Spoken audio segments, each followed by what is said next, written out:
Hulle vertel die twee manne sit in 'n kroeg in Pretoria. Nou sit die twee langs mekaar. Nou sê die een vir die ander ene, kykie, waar kom jy vandaan? Nou sê die ander ene, nee, ek kom van die Vrystaat af. Hy sê, my magtig, ek kom ook van die Vrystaat af.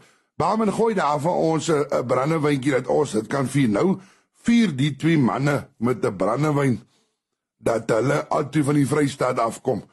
Na so rukkie toe sê die ander ene, maar waar is jy dan gebore? Hy sê nee, in Bloemfontein. Hy sê jy lieg. Dit kan nie wees nie. Ek is ook in Bloemfontein gebore. Hy sê nie genade. Barman gooi net daar vir ons nog 'n brandewyn en ons die besigheid kan vier. Nou gooi die barman van hulle nog 'n shot. Nou vat die manne, nou druk hulle die glasie teen mekaar en hulle cheers en is glas in die lug en hulle vat.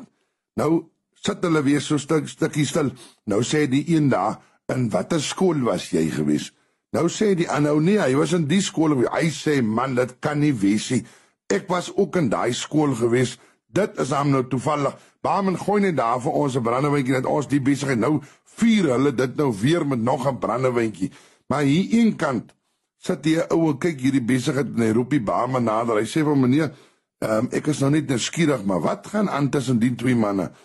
Die barman sê, man, jy moet nie vir jou oor hulle twee worry nie. Dis die vir die tweeling. Hulle is alweer lekker gesit. Hulle vertel die